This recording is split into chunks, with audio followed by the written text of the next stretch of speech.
الحمد لله نحمده ونستعينه ونستغفره ونؤمن به ونتوكل عليه ونعوذ بالله من شرور أنفسنا ومن سيئات أعمالنا من يهد الله فلا مضل له ومن يضلل فلا هادي له ونشهد أن لا إله إلا الله وحده لا شريك له ونشهد أن سيدنا ومولانا محمدا عبده ورسوله أما بعد فأعوذ بالله من الشيطان الرجيم بسم الله الرحمن الرحيم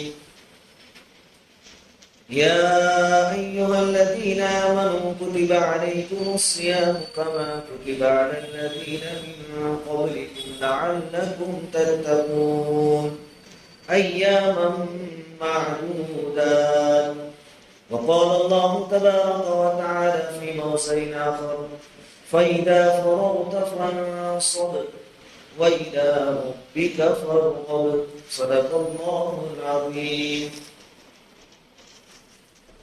بزرگوں اور پیارے بھائیوں،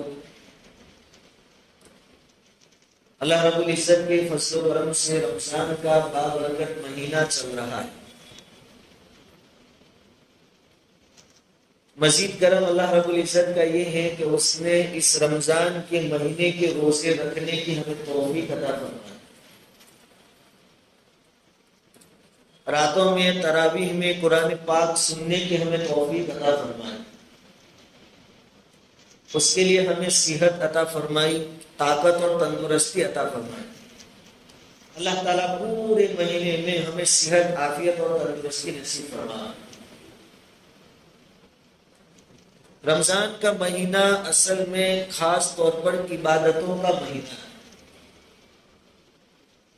آدمی جتنی عبادتیں کر سکتا ہو کرنی چاہیے.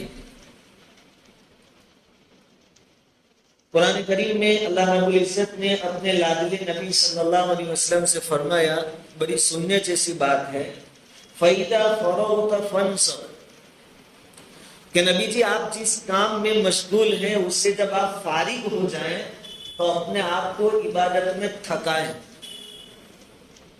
وَإِلَىٰ رَبِّكَ فَارْغَب، اور اپنے رب ہی سے لو لگائیں، دوسری تمام چیزوں سے ہٹ کر بس اپنے رب سے لو لگائیں. تو آپ جب اپنے کام سے فارغ ہو جائیں تو کیا حضور صلی اللہ علیہ وسلم دنیاوی کام میں لگے ہوئے تھے؟ کھیتی باڑی کرتے تھے، دکان چلاتے تھے؟ حضور تو پہلے سے ہی عبادت میں تھے.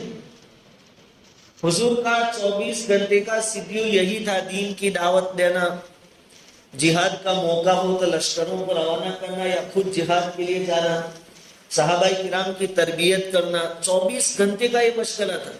پھر بھی اللہ تعالیٰ فرماتے ہیں کہ اس سے جب فارغ ہوں تو پھر خاص طور پر عبادت میں لگ جائیں، اور ایسے لگ جائیں کہ آپ تھک جائیں. جب اللہ رب العزت کی طرف سے بات آئی، حضور صلی اللہ علیہ وسلم نے ایسی عبادتیں شروع کی کہ آپ کے پاؤں مبارک پر ورم آ جاتے تھے. آپ اتنی لمبی لمبی نمازیں پڑھتے تھے. اللہ نے کہا کہ تھکیے، اتنی عبادت کیجیے. تو وہ بھی تو عبادت تھی، دین کی دعوت، تبلیغ، جہاد، تربیت، تعلیم، یہ بھی تو دعوت عبادت ہے. پھر یہ الگ. تو علماء نے اس کی وجہ بیان فرمائی. مفتی محمد شفیع صاحب رحمۃ اللہ علیہ نے کہ وہ جو ہے لوگوں کو دین کی دعوت دینا، تبلیغ کرنا، وہ بہت بڑی عبادت ہے، لیکن وہ مخلوق کے واسطے سے عبادت ہے. مخلوق کے واسطے سے عبادت اللہ کی. اور یہاں جو اللہ رب العزت اب کہہ رہے ہیں وہ ڈائریکٹ عبادت کا کہہ رہے ہیں کہ وہ سب تو آپ کو کرنا ہی کرنا ہے، تبلیغ سب، لیکن جب آپ فارغ ہو کر آ جائیں، فری ہو جائیں ذمہ داری سے، اب ڈائریکٹ میرے سامنے کھڑے ہو جاؤ. بیچ میں مخلوق کا بھی واسطہ ہے. اور کتنی عبادت کرو؟ فن سب، تھکاؤ اپنے آپ کو عبادت. تو ہمارے لیے بھی رمضان میں ہو سکے ہم اتنی عبادت کم سے کم کریں کہ بہت نہیں تو تھوڑی بہت تھکاوٹ تو ہمیں محسوس ہو. اور اس کے لیے رات کی تراویح ہے. پوری بشاشت کے ساتھ 20 رکعت تراویح میں ہم شریک رہیں شروع سے لے کر اخیر تک، یہ بھی اپنے آپ کو عبادتوں میں تھکانا ہے۔ تراویح میں نیند آتی ہے، اس کا علاج حکیم الامت حضرت مولانا اشرف علی تھانوی نور اللہ مرکزہ نے بتایا ہے۔ 2 علاج بتائے۔ جس کو نیند بہت آتی ہو، حضرت نے فرمایا کہ کالی مرچ 1 کلو چبا لیں۔ کالی مرچ، کالی مرچ تو جانتے ہیں، چبا لیں۔ آپ کو تیکھا لگے گا لیکن انشاءاللہ آپ کی نیند اڑ جائے گی۔ اور کالی مرچ طاقت دینے والی چیز ہے، آپ کے جسم کو کوئی نقصان نہیں ہوگا، فائدہ ہوگا، نیند اڑ جائے گی آپ کی۔ حضرت نے علاج بتایا نیند اڑانے۔ اور دوسری بات یہ بتائی کہ مشائخ میں سے 70 یعنی 70 مشائخ، ان کا کہنا یہ ہے کہ زیادہ نیند کیوں آتی ہے؟ جو زیادہ پانی پیتا ہے اس کو زیادہ نیند آتی ہے، جو زیادہ پانی پیتا ہے اس کو زیادہ نیند آتی ہے۔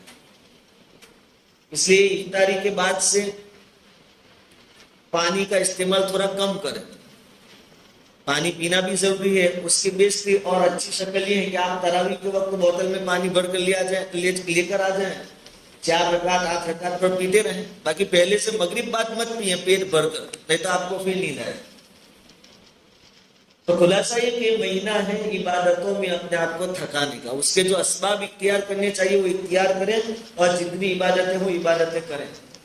اس کے بعد خاص چیز کہ جب ہمیں پورا مہینہ عبادت کرنی ہے، عبادت کیوں کریں گے؟ اللہ کو راضی کرنے کے واسطے، بھوک برداشت کریں گے، پیاس برداشت کریں گے، تو اس کے ساتھ یہ بات خاص یاد رکھنا کہ اپنے آپ کو گناہوں سے بچانا بھی ضروری ہے۔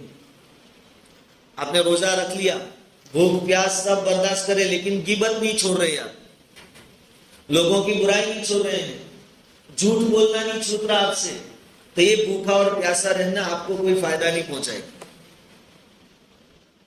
حضور نے فرمایا کہ بعض روزے دار وہ ہیں جن کو بھوک اور پیاس کے سوا کچھ نصیب میں نہیں آتا، کچھ حق نہیں آتا، کیونکہ روزہ رکھ کر انہوں نے گناہ کیے۔ تو رمضان میں اپنے آپ کو گناہوں سے بچانا بہت ضروری۔ اب کیسے بچائیں گے؟ وہ بھی حضرت تھانوی رحمۃ اللہ علیہ نے بتایا۔ حکیم الامت ایسے ہی نہیں کہا گیا آپ کو، کہا کہ 4 چیزوں کی پابندی کیجئے، انشاءاللہ آپ گناہوں سے بچ جائیں گے۔ 4 چیزوں، سب سے پہلی اور امپورٹنٹ چیز، جہاں تک ہو سکے رمضان میں تنہا رہیے، لوگوں سے میل جول چھوڑ دیجیے۔ ہاں بہت ضروری ہے، آپ آفس میں کام کرتے ہیں اور سب، وہ الگ بات ہے، دکان ہے، لیکن ضرورت سے زیادہ جو ہم روزانہ ملتے ہیں، ہماری بیٹھکیں ہوتی ہیں، مجلسیں ہوتی ہیں، باتیں ہوتی ہیں، وہ چھوڑ دیجیے۔ اس میں ہوتا کیا ہے کہ ملاقات تو اچھی نیت سے ہوتی ہے، باتیں بھی شروعات تو اچھی ہوتی ہے، لیکن پھر یہ چیزیں شیطان اپنا کام کرتا ہے اور دھیرے دھیرے فلاں نے ایسا کیا، فلاں جگہ ایسا ہوا، یہ سب چیزیں ہماری باتوں میں شامل ہو جاتی ہیں۔ پھر یہاں سے آپ غیبت تک پہنچ جائیں گے، جھوٹ تک پہنچ جائیں گے، تہمت تک پہنچ جائیں گے، تو آپ کی بھوک اور پیاس بیکار ہو جائے گی۔ صرف ضرورت کے بغیر کسی سے رمضان میں ملنا نہیں، باہر نکلنا نہیں۔ ایک طریقہ یہ اپنائیے۔ دوسرا طریقہ کہ حرام کھانے سے اپنے پیٹ کی حفاظت کریں۔ آپ اللہ کو راضی کرنے کے واسطے صبح سے مغرب تک حلال چیزیں بھی نہیں کھاتے، پھر افطاری کے وقت آپ کے پیٹ میں حرام لقمہ چلا جائے تو کیا فائدہ ہوا آپ کے بھوکے رہنے سے؟ اس لیے کہا کہ بہت احتیاط کیجئے کہ اس مہینے میں ہمارے پیٹ میں ایک بھی حرام لقمہ نہ جائے۔ یہ دوسرا کام کرنے کا۔ تیسرا کام کہ 1 مہینے تک نفس پر بہلا کر کام لیجیے۔ جیسے چھوٹے بچوں کو بہلاتے ہیں، کوئی چیز مانگے تو ہم دوسری طرف ان کا دھیان کنورٹ کرتے ہیں۔ کہا کہ آپ بھی نفس کچھ تقاضا کرے کہ بھائی مجلس لگانی ہے، فلاں جگہ 4-5 جمع ہوں گے، وہاں جانا ہے، تو آپ دوسری طرف اس کو لے جائے کہ پہلے ایک سپارہ پڑھ لے پھر جاتے ہیں، وہاں تک تو وہ مجلس ختم ہو جائے۔ کوئی اور تقاضا کرے گناہ کا تو آپ اس کو سمجھائیں کہ اتنا ہم برداشت کر رہے ہیں، نہ کھاتے ہیں نہ پیتے ہیں، پھر ایک تھوڑے مزے کے لیے کیوں ہم برباد کریں؟ اپنے نفس کو بہلا کر کام ہے۔ اور چوتھا کام، آپ تنہائی میں اپنے آپ کو کسی اچھے مشغلے میں مشغول رکھیں، فری نہ بیٹھیں۔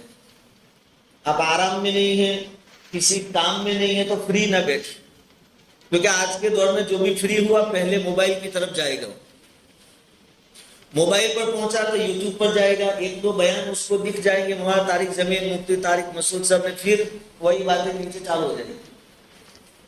شیطان بہت بھاری استاد ہے، آپ کو ڈائریکٹ گناہ کرنے کو نہیں کہے گا کہ چل سن لینا ہی نہیں، وہ بھی جانتا ہے کہ رمضان ہی ان کا روزہ ہے، ڈائریکٹ سونگ یہ سنے گا نہیں، کیونکہ صبح سے اللہ کو راضی کرنے کے لیے بھوک اور پیاس برداشت کر رہا ہے، ڈائریکٹ نہیں مانے گا۔ پہلے 2-3 بیان آپ کو ملیں گے، پھر اس کے نیچے دھیرے دھیرے لائن چالو ہو جائے۔ اس لیے ان تمام چیزوں سے بہتر ہے کہ آپ جب بھی فری ہوں کسی اچھے کام میں مشغول ہو جائیں۔ قرآن کریم کی تلاوت شروع کر دیجئے، دینی کتابوں کا مطالعہ کیجئے۔ ہم مطالعے میں بالکل صفر ہیں، حقیقی معنی میں دیکھنے جاوے، میں یہاں بیٹھ کر آپ کو کہتا ہوں کہ علم کیا ہے وہ ہمیں معلوم ہی نہیں ہے، حقیقی علم کیا ہے ہمیں معلوم نہیں۔ کچھ قصے کہانیاں جو ہم سنا کرتے وہی ہے، باقی علم کی قدر، علم کو جانتے ہی نہیں تو علم کی قدر کہاں سے ہوئی؟ آپ کے پاس رمضان میں وقت ہے، آپ کوئی تفسیر پڑھیے قرآن کی، آسان، معارف القرآن مفتی شفیع صاحب کی گجراتی میں بھی ہے، اردو آتا ہو اردو میں ایک ایک چیز 3 مرتبہ پڑھیے، قرآن کو سمجھنے کی کوشش کیجیے، پھر آپ کو معلوم پڑے گا کہ یہ جو ہم بولتے ہیں کہ قرآن لاجواب کتاب ہے، واقعتاً لاجواب کتاب ہے، جب آپ پڑھیں گے تو آپ کو پتا چلے گا۔ باقی ابھی تو صرف سنا ہوا ہے، ہمیں خود معلوم نہیں ہے، آئیڈیا نہیں ہے کہ قرآن کیسے لاجواب کتاب ہے، لیکن اس کا مطالعہ کریں گے، حضور صلی اللہ علیہ وسلم کی سیرت پڑھیے،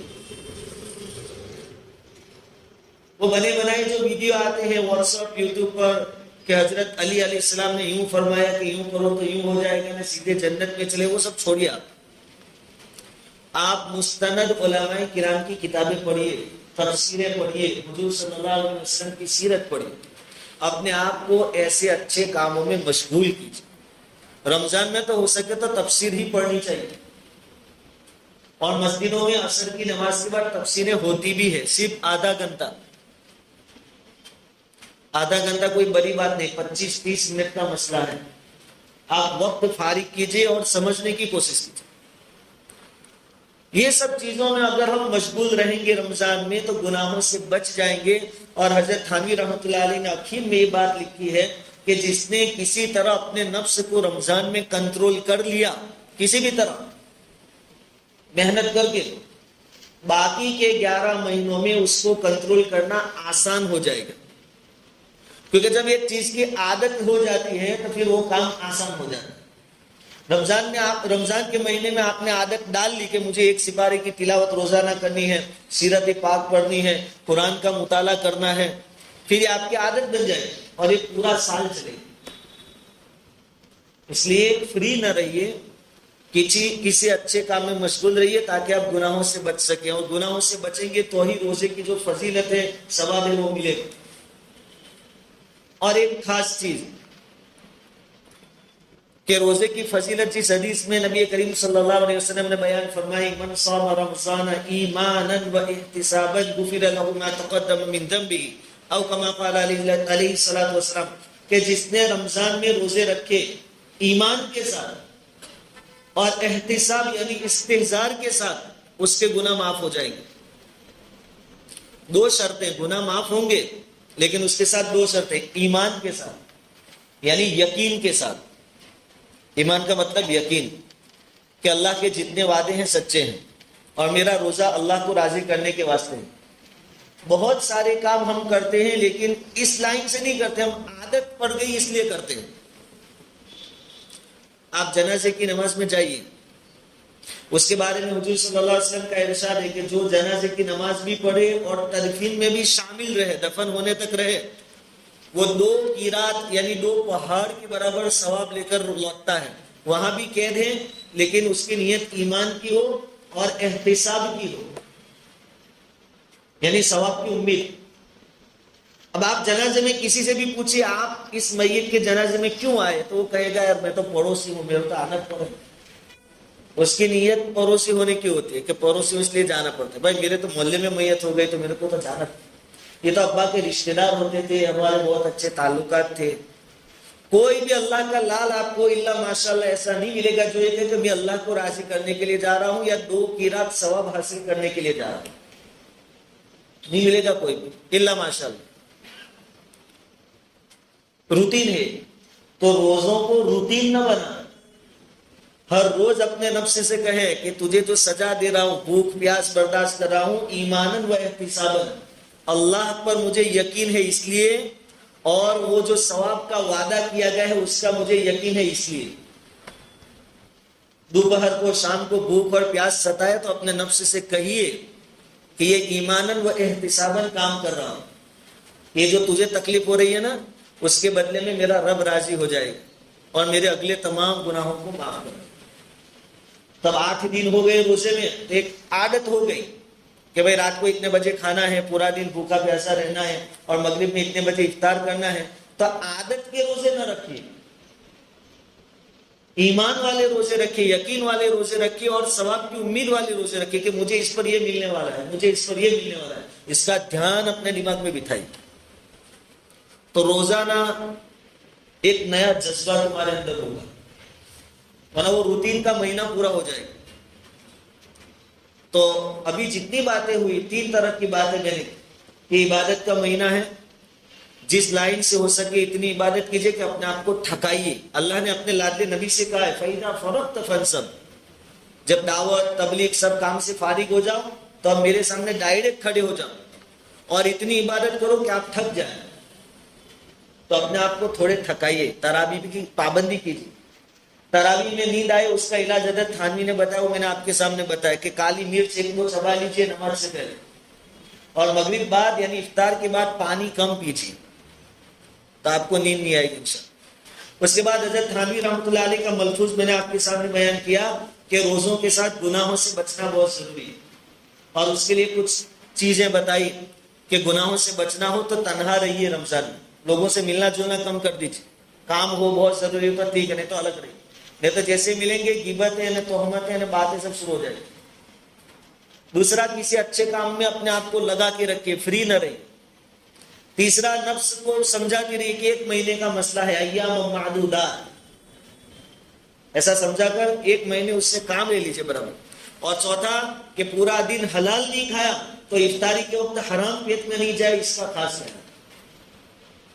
اور اس کے بعد آخری بات کا خلاصہ کہ ثواب کی نیت رکھیے. تراویح میں آپ تھکے ہیں، کھڑے ہو رہے ہیں، اس وقت کہیے کہ اس پر مجھے کیا ثواب ملے گا تجھے معلوم نہیں، وہاں پتہ چلے گا. میں ثواب کے لیے کھڑا ہوا ہوں، میں ثواب کے لیے روزہ رکھنا ہوں. ان نیتوں کا استحضار کیجیے، اپنے ذہن میں روزانہ اس کو تازہ کیجیے. اللہ رب العزت کی سنی باتوں پر عمل کی توفیق عطا فرمائے.